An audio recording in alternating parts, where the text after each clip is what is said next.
Okay. I'll warn you if you're going over. Okay. Okay. Okay, thank you very much. Thank you for the invitation to present also in this week of the conference on the research topic. So what I will do in this half an hour, I will give you a brief introduction into what holographic cosmology is, and an update into this project of Lattice Holographic Cosmology. I gave a similar talk in the online version of the same program last year, but this talk, I tried to have this talk complementary to the one that I did last year, which people can find online. So what I will do is I will start with a brief introduction about what holographic cosmology is, just give you basically the definitions. Then I will discuss how lattice is relevant in this context.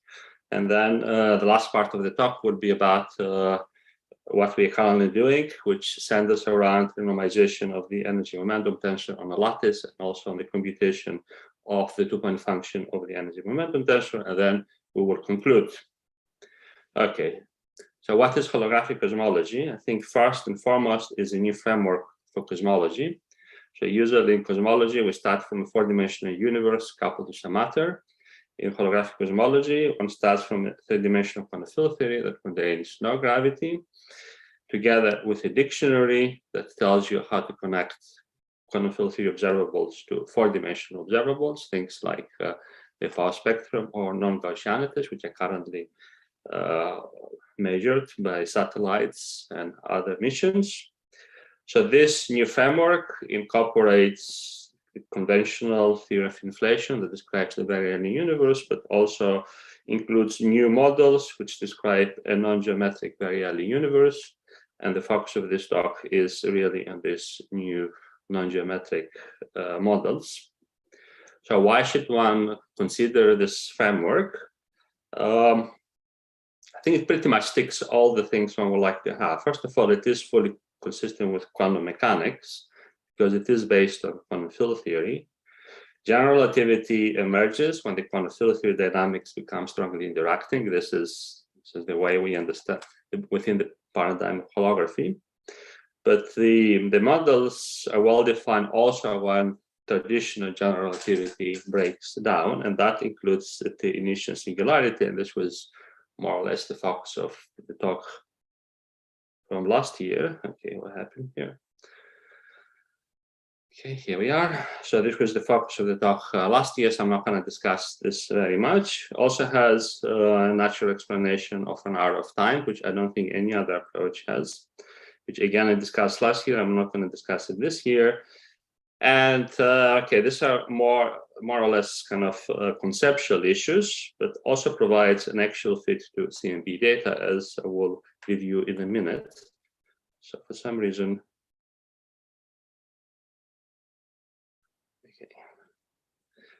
okay, so now in holographic cosmology, as I said, things are defined in terms of three-dimensional theory, which is lives in a space-like surface, and then the time now is connected to the normalization group flow in that theory. So cosmological evolution is inverse normalization group flow. So here on the right, we have a universe that starts with some very strongly gravity at the Big Bang, and then time evolves, gravity becomes weaker and weaker, and we live somewhere here. So on this side, so the future is the UV of the quantum field theory, and the past is the IR. So if we define the theory some energy scale, we can describe everything to its past and have limited information about what happens in the future. But if we give the theory at the end of time, then we have everything we need to know about what happened in the past. Now, the model I will discuss is a little bit of a hybrid. So we're discussing the very early universe, this part of the diagram, using holography, and then the late universe where gravity is weakly coupled, as described with standard Einstein equations. So morally speaking, so this period here is what one would usually associate with inflation. So one can also think of these models as an alternative to inflation. So this period here is not necessarily geometric. If it would be geometric, it would be in inflation, but here we'll discuss kind of non-geometric phase. So there's no traditional space-time the way we usually perceive them. Instead, there is this dual quantum field theory, and then the time evolution is the same thing as the normalization group flow. So you can think of the quantum field theory living at the end of that period, which roughly speaking, you can think of it as roughly the reheating period. Strictly speaking, there should be a kind of a gap here where one transitions from this description and then smoothly joins the geometric reputation description, but that hasn't been developed yet. So here we have kind of an instant reheating. So at the end of that period, you immediately follow with Einstein equations, where the initial conditions for the subsequent evolution of kind of hot Big Bang cosmology are provided by the outcome of this period. So here we're going to describe what is, since the end, what are the outcomes that come from this non-geometric period. So how do we, okay, so before we do this, so what are the models? So the models are described by perturbative quantum field theory that involves massless scalar fields and gauge fields, and it is very important they're massless. They're of the type given over here. So there are no mass terms, and there are no also higher powers than 5 to the 4. So the model I will be discussing, all fields are in the adjoint of SUN. There are alternatives as well. You just need the theory that meet a Lagrangian limit. And the theory has a dimensionful parameter. So the Young-Mills coupling has mass dimension 1, so this theory is never conformal. Now, in principle, one can also include fermions here, but it turns out that models that contain a lot of fermions are essentially ruled out by CMB data, which I will review in a couple of slides. So how do we compute this type of theories? So we need this holographic dictionary, and there are holographic formulas that relates the power spectra with quantum field theory observables. The quantum field theory observable that we will focus in here is the 2-point function of the energy momentum tensor. So here I give it in momentum space. Q is a momentum variable. And then the energy momentum tensor in all dimensions has the form I indicate over here. So there is a piece, which is the transverse traceless part of the 2-point function. And this capital pi is a projection into that part. And there is the second piece, which is about the trace part of the energy momentum tensor. So now what this holographic formula instructs us to do is to compute this 2-point function, extract the scalar quantities, and then plug them into the formulas down here after a suitable analytic combination that rotates the magnitude of the momentum to the minus imaginary axis. And also in the case of SUN, rotates also the rank of the gauge group. So in reality, what one is actually using is takes n squared to minus n squared.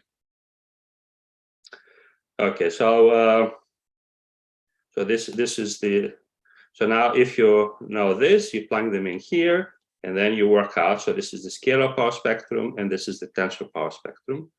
And if you want to other observables now, like non-Gaussianities, then you need to compute higher point functions over the energy momentum tensor. But in this talk, I'm going to focus exclusively on 2-point functions.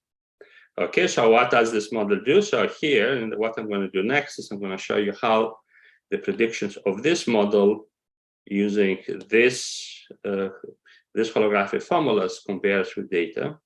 So this is the plot that uses plots the Planck 2015 data versus lambda CDM versus this holographic model that computed in the way I indicate over here. And the different curves, although probably it's hard to see them because they're on top of each other. So there is dotted blue, which is lambda CDM. Then there is a red curve, which is holographic cosmology, and there's the data. And then this insert is about this low L region. And in this low L region, you can also see this kind of CMB anomaly, which is about, so all existing models kind of differ from from data, but about 2 sigma in this region. Now, if you look at the, of course, you cannot see here the differences. So if you look at the so-called residuals, so here the green part is the arrow bar of Planck, and then the this black curve is the difference between lambda CTM and holographic cosmology, and you can see that it's really inside the arrow bar. So data cannot really distinguish between the two. And there are also kind of red asterisks, which are Planck minus holographic cosmology, and kind of blue dots, which are Planck minus lambda CDM. And you can see, at least with the eye, they seem like they do this. They have similar fit, and that actually is verified when you actually do the get out the numbers. So this is the summary of the results. So these results, so the holographic model was based on perturbation theory, and perturbation theory means that this coupling, this effective coupling constant, so you have the Young-Mills coupling, N is the rank of the group, so this would be Toft coupling, and Q is the momentum. So this here is dimensionful, so it has an effective dimensionless coupling constant. So for all the Qs that we see in CMB, this coupling constant is very small, except at very low multiples, or low multiples means L less than 30. And that justifies a posteriori using perturbation theory. But of course, when we go L less than 30 in the region where there is the anomalies, so this is kind of 30, so this region, then the theory becomes non-perturbative. And you can see from here, so when Q is very low, then at some point the theory would become non-perturbative. In this specific, in the context of CMB, that happens for around L equals 30. Now, if you look the region where both theories, both lambda CDM and this holographic cosmology are well defined, namely when L is greater than 30, and you look at the chi-square of the fit, you can see that both do the same. So they differ from less than a half, which means that the two models are about less than 1 sigma apart. So actual data cannot distinguish between the two. But of course, when we do this fit, we exclude some data.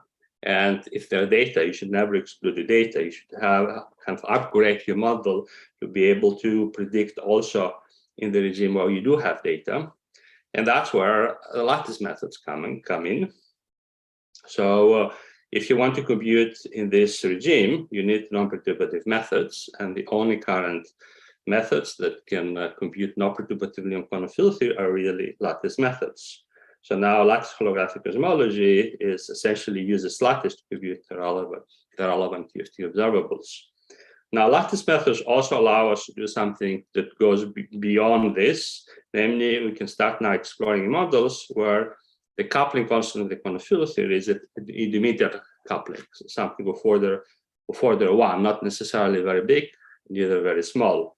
And actually, the model I will discuss in a minute falls into that category. Okay, so now to start off, of course, putting the theory on a lattice is a non-trivial task. And we have been working for this a number of years now. So we started with the simplest possible model within this class, namely just a single scalar described by this action in the adjoint of SUN. So it's a big n by n matrix. So that has an energy momentum tensor given over here, and is parameterized. So the theory is basically parameterized by 2 numbers, the rank of the gauge group and this non-minimality parameter psi. Now, in the perturbation theory, you can compute in this model to 2 loops. But of course, we need to go beyond perturbation theory. Now, you could have said, okay, there is also this lambda here, but lambda actually can be scaled away. So at the end, the theory contains only 2 parameters, which is the rank of the gauge group. And then if you compare with data, this is related to the fact that the amplitudes of the primordial perturbations that we see in the data are very, very small. It's something like 10 to minus 9, which means this n is something like 10 to the 4. So it's extremely large n limit. And this non-minimality parameter psi is related to the so-called tensor to scalar ratio. And the fact that we haven't seen tensor nodes means that psi is very close to 1/8, which is the value of conformal scalars. Now, when we fit this specific model to data, we find that the coupling constant starts to become greater than 1 around L equals to 160. So previously, when we had gauge fields, this went down to L equals 30. But for this specific model, most of the data is in somewhere in the immediate regime. And now if you use the perturbative answer that we got here in the perturbative regime, namely when L is greater than 260, then one finds that actually in this portion of the model, this specific model is about 2 sigma better than lambda CDM. So this moves in the right direction. So if we now manage to compute in less than 260 and continues to go in the right direction, that would be significantly better than the lambda CDM. So I think it is definitely worthwhile doing it. Okay, so now what do you need to do to compute on a lattice? So here is the list. Okay, we need to discretize the continuum model. This is routine. We need to find the massless points. This is highly non-trivial, and this was my entire talk last time. Then we need to compute the energy momentum tensor, and then compute its 2-point function, and then finally compare with data. So this is something we started, as I said, a number of years now. It's done in collaboration with the Lattice group in Southampton. So Andreas Jutner is from the Lattice group, and the Lattice group in Edinburgh, and the senior people are Luigi Del Debbio and Antonin Portelli, and we had 3 PhD students working on this. Ben and Joseph just graduating, and Ben is about to graduate, and we have another PhD student, and actually we are looking for a new PhD student in this area. So if one of you listening to this talk and find it interesting, get in contact with me. So I have published 2 papers and about to publish 1 or 2 more. So what I will describe today is basically a little bit of this and part of the ongoing work. And if you want to read more about the first part, these are some of the basic kind of references. Okay, so now back to the checklist. Okay, this is routine. And this is a lot of work. This was published in this PRL in 2021. One of the things we discuss, which is also in the title, is we prove non-perturbatively that the theory is infrared finite. So supernormalizable theories have severe infrared singularities, but it has been conjectured 40 years ago that it would be non-perturbatively finite, and we proved this using lattice methods for this specific model. And that's the analog of providing a singularity resolution for the Big Bang singularity. So I'm not going to discuss this. So I discussed this at length in the talk I gave in the same program last year. So what I will now move on is to discuss the energy momentum tensor. Now, the issue with the energy momentum tensor is that once you work on a lattice, you break Poincare invariance, and the energy momentum tensor is a generator of translations. So this means that because we have explicit breaking, the energy momentum tensor is not automatically conserved and could mix with other operators, and actually that's what happens. Now, in our case, in the 3-dimensional quantum field theory of the type we're discussing, there is possibility of mixing with only one operator, namely trace phi square. So the first task is to find precisely this mixing, the mixing between the naive energy momentum tensor and this operator. And in order to find the conserved kind of normalized energy momentum tensor, what we do is we impose that the conservation word identity holds in the continuum limit.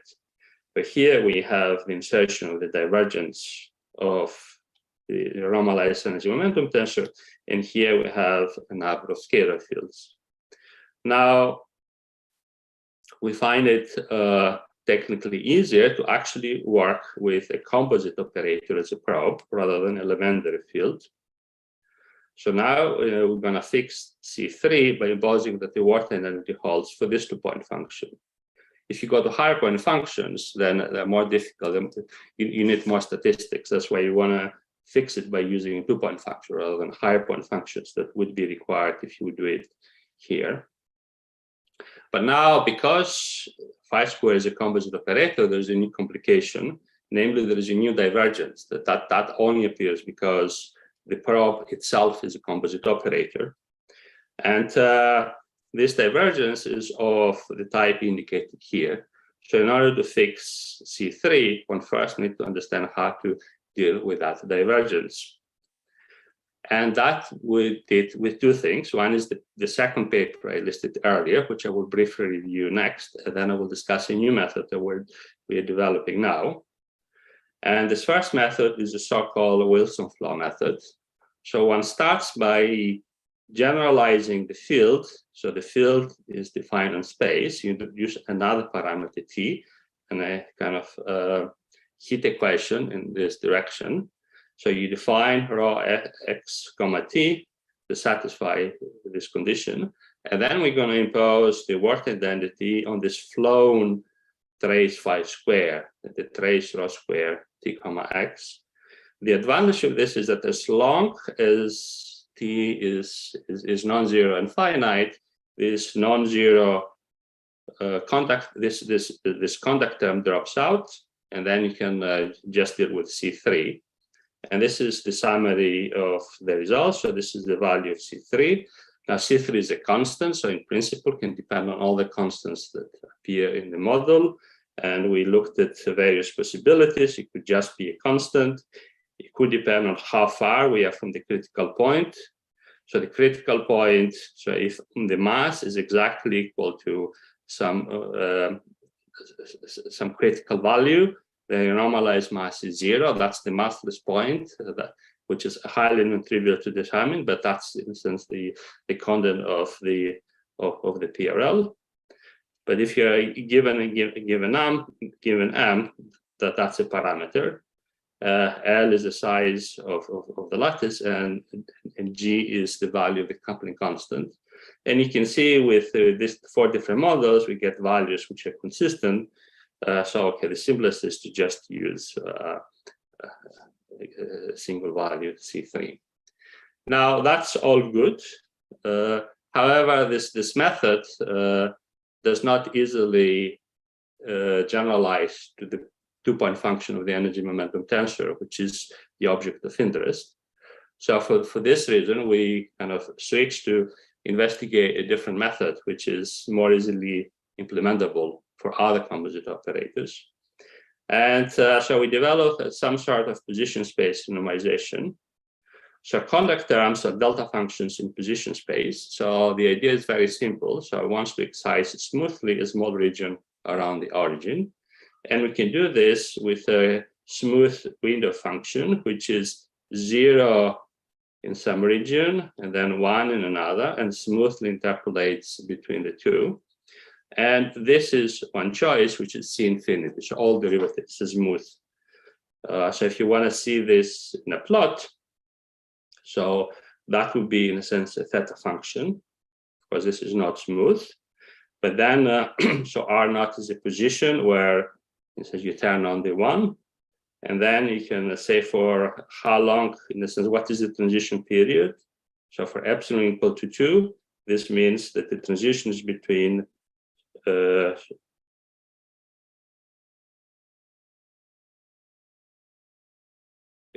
and 3. So epsilon equals 2 means x naught plus 2, and so on. So epsilon comma 3. Then the higher the epsilon, the longer the transition. So then we define a kind of a windowing of lattice operators by just take the operator, we multiply with this window function, and then Fourier transform.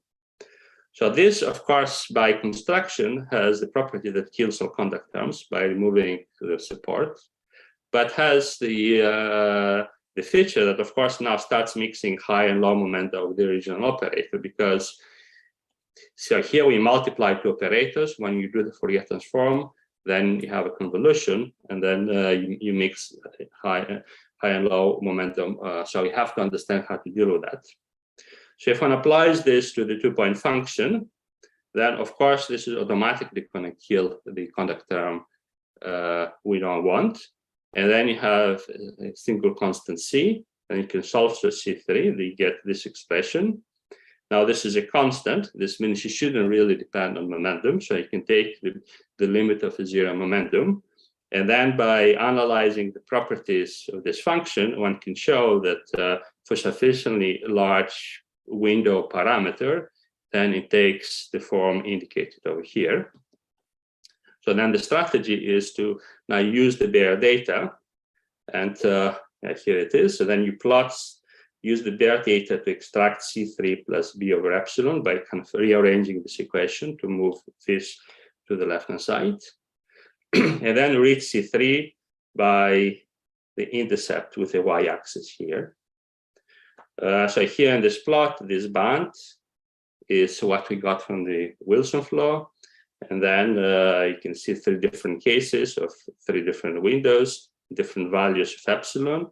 You get, different positions and arrow bars, and then you can fit this, and then you extrapolate, and you can see they pretty much go to the same place. And this is the results for the global fit. So this is for different values of coupling constant and different values of the start where you start the window. And you can see that all of them are pretty much consistent with each other. So we recover the value we had earlier. I mean, I should say this is slightly lower than the other ones. I don't think we understand yet why this is a little lower than the other method. But overall, it looks like it's a consistent method. So we recover the non-value. So now the next thing is now to try to use the same method to do the 2-point function. This is where we currently are. So I'm just gonna, so now we understand fully this. We derive the normalized energy momentum tensor in 2 different ways. So the next step is to compute the 2-point function, and this is where we currently are. So I'm just gonna give you some kind of exploratory results with you right now. So the idea is to window the 2-point function to kill the conduct terms. And as a proof of principle, we try to see whether we can use this method to recover known results. So we started by, we built synthetic data based on this function for the 2-point function. So that would be the leading behavior, 1 loop result, and these are conduct terms, the blue terms. And then we add some noise to it, which is some Gaussian with some amplitude specified by sigma. And then we want to understand whether we can extract that coefficient from the data, because these are the conductors. We don't care about this, but we care about that. And these are 3 different plots where you have a little noise, a lot of noise. And you can see when you have a lot of noise, you have less, the data are not as precise. So the curves here, and there is a little bud also as well, are the fit to the data using as a fit function kind of Q cubed. And then what we want is we want to see whether we can extract reliably alpha. And it is true that we can do that for sufficiently small windows. We can extract alpha. So even in this case, you can extract the correct alpha, but then the error bar will be very large. So that the larger the sigma, the larger the error bar, as one may have anticipated. So if you start, you can start from here with a coefficient which is 0.01. And then you put Gaussian noise with amplitude 8, you can still extract this 0.01. And that's where we currently are. So now next we want to apply this to the actual data. So I think that's pretty much a proof of principle that the method could work, but we're still working on it. Okay, so I think we're almost out of time. So let me finish with a slide with summary, conclusions, outlook. So while what I discussed in this talk is I presented kind of a non-holographic, non-geometric model for the very early universe. We saw by comparing with CMB data that we need lattice methods in order to compute the observables, at least in the low Q region. And in order to extract the predictions of the model, we need to be able to compute a 2-point function on a lattice. And that's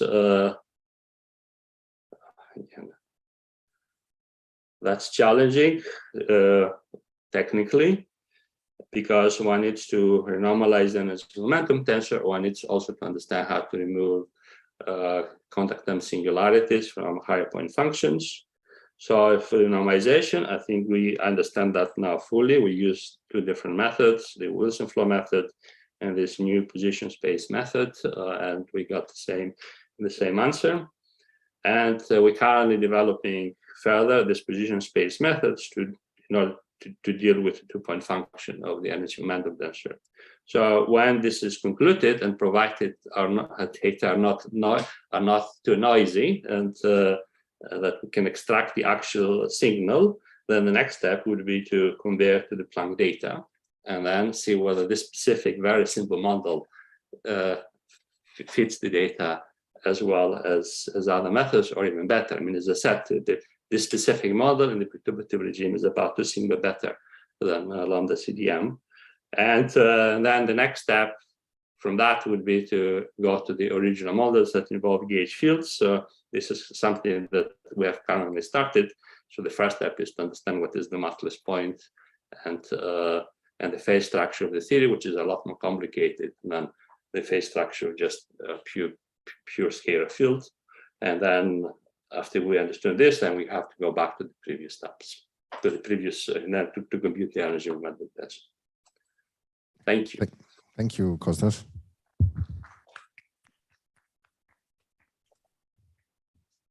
Questions?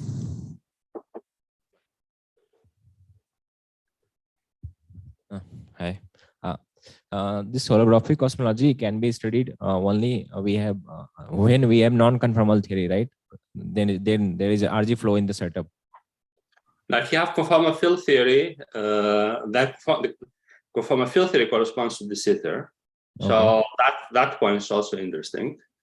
Then if you turn on, if it is weakly broken, you have quasi de sitter, like in inflation, that would correspond to conformal field theory perturbed by nearly marginal operator, and you can study that as well.